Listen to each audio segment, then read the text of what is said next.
With the new Guilty Gear 2.0 update that shakes up the entire game at the systems and character level, we also got a new DLC on Jam, which is one of the legacy characters from the Guilty Gear series that also makes a comeback in Strive, the newest title for the franchise. And in this video, I'm gonna give you 5 tips so that you can understand how to play Jam and have a smooth start with the character. Hopefully, it's going to help you out a ton. And now, let's get into it. Okay, so the first thing we have to talk about when it comes to Jam's game plan is gonna be neutral skipping. And the reason for this is that Jam is a character that pretty much just wants to get in.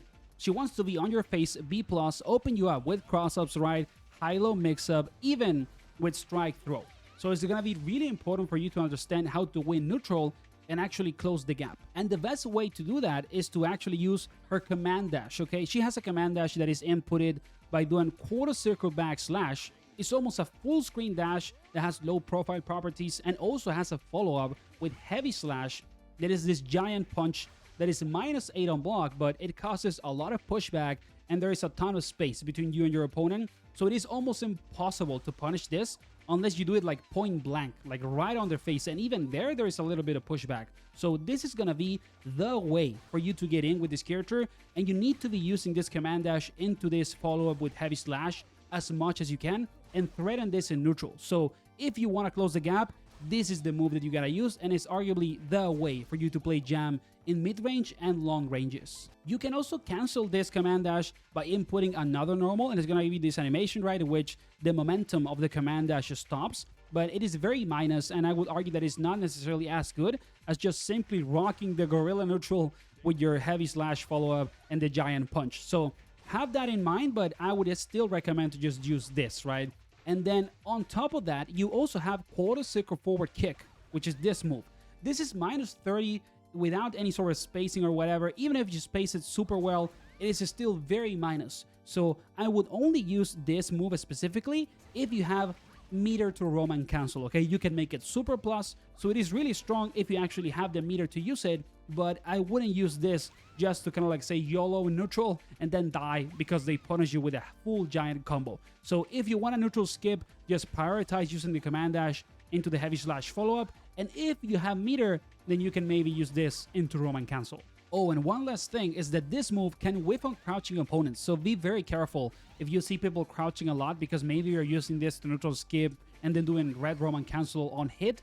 Maybe you can do purple Roman cancel and actually get them, but at the same time, it is kind of like an unnecessary risk when you have this. So take that into account as well. Hey, wait a second, just in case that until now this video has been useful for you or is helping you to learn something new, please consider giving it a like and subscribing to support the channel, especially if you enjoy content around fun games, which is what we do over here. And now, let's continue. So now we can move into tip number 2, and we're going to talk about the upgrades, okay? Jam can upgrade either her special moves, which are done with quarter circle forward with kick, slash, or also heavy slash. And all of these special moves have like a new strength when you upgrade them. The one for kick, for example, is a much better combo ender now, does more damage, breaks the wall more easily, super strong for combos. The one with slash is still a cross-up, but it can actually give you also new combo routing because you can use it as a juggle mid-combo because now it creates kind of like a ground bounce when you have the upgrade.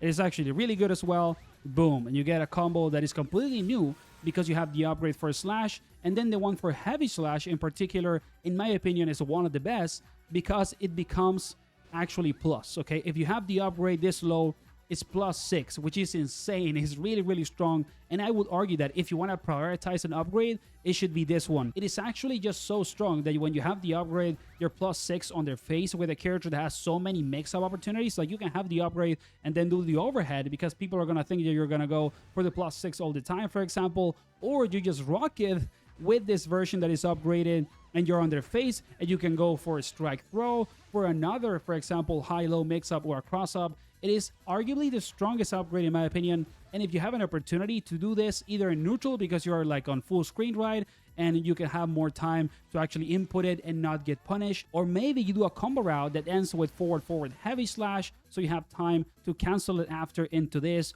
or even after a grab you have some frames to do one of the upgrades.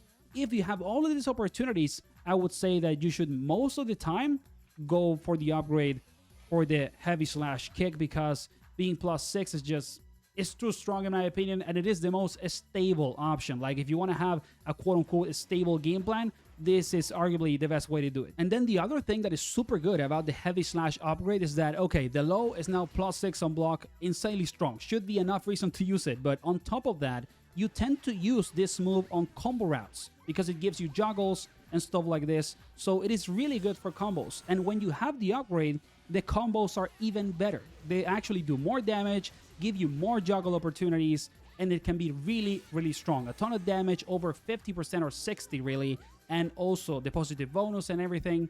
So I just don't know how, if you can only choose one upgrade consistently, you wouldn't use this one. I just think that it's too strong. Of course, the other ones are also good. We already saw that they can do a ton of damage. They can help you to get better combos or even better mix-up if you use this one in particular.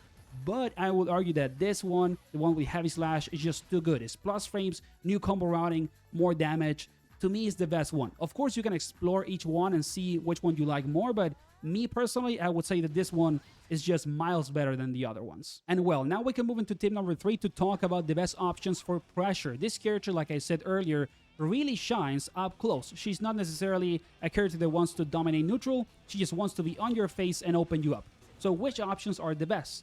I would say number 1, closest slash. This is +3 on block, super strong. And of course, you can threaten doing other normals after, as frame traps, right, with a little bit of delay in case that they are mashing. You can also cancel into a dash and maybe do strike throw mix-up, stuff like that if people are respecting you.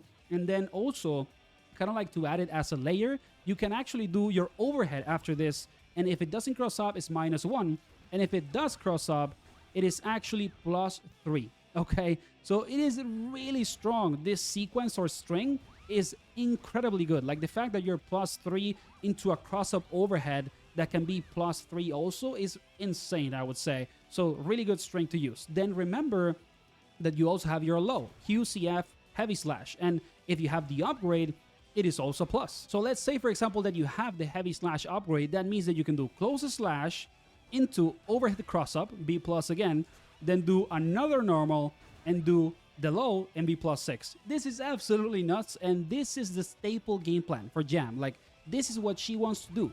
She just wants to be plus again and again, and also open you up with mix-ups. So don't be afraid to use stuff like this and maximize your turn and opportunity when you are on top of the face of your opponent. It's literally the best moment for Jam to be the character that she is and just open you up over and over and make you suffer if you don't want to block, or either just do strike throw over and over, and essentially you have to guess if she's gonna do it or not. And then for extra layers of pressure, you can do stuff like her command jump, okay, which is QCV kick, and it can give you opportunities to do cross-ups. You can still be plus after them, so it's really, really strong as well.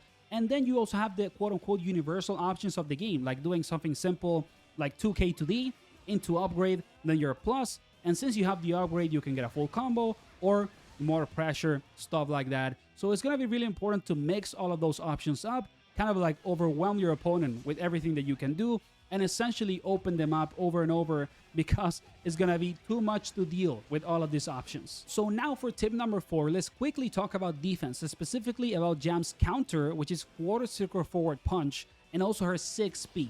The reason why I want to talk about defense is because I feel like since Jam wants to play super offensive all the time and try to cut the gap and get in constantly, threaten the neutral skips, right, stuff like that, a lot of people are maybe going to answer to this playstyle by being really offensive themselves and getting in constantly. So you need to be able to understand how to use her 6P to anti-air, for example, or stop people from mashing stuff in the mid-range, since it still works, even though it looks like it has kind of like low range. It can still stop a lot of things in the mid-range with the 6P, so it is relatively strong.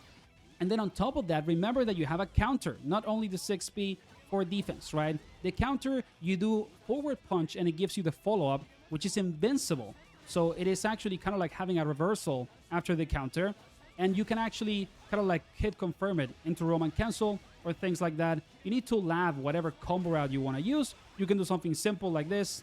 If you have the meter, you just super whatever, right? I'm just trying to showcase that it is possible to get follow-ups after it. So it's going to be important, I would say, to get used to the counter and also get used to the 6P, just so that you don't get run over by your opponent's kind of like offense and constantly lose your turn because they want to be aggressive before you are. So really, really important to get used to the 6P, to get used to the counter, and not lose interactions for free, even though it is, of course, hard sometimes to get the read with the 6P or actually use it in the right range. It's going to be relevant for you to practice using these tools and not be always the person that when it is on defense doesn't know how to answer to the opponent getting in on rushdown. And the last point in the video, tip number 5, is actually going to be around combos, only because this character in particular has a lot of different variations for combo routing depending on how the combo starts. Also, if for example you start the combo in the ground or with a jump in, it also changes depending on the angle of the ground bounce, because a lot of Jam's combos work because there is essentially a ground bounce in between and you can keep the juggle going. And let's say, just to show you an example, when you're in the corner, if you start a combo from the ground, you can do something like this. And it's super strong, really good. You can end it with the super to get like all the upgrades, right? The Oki, the positive bonus, really, really good.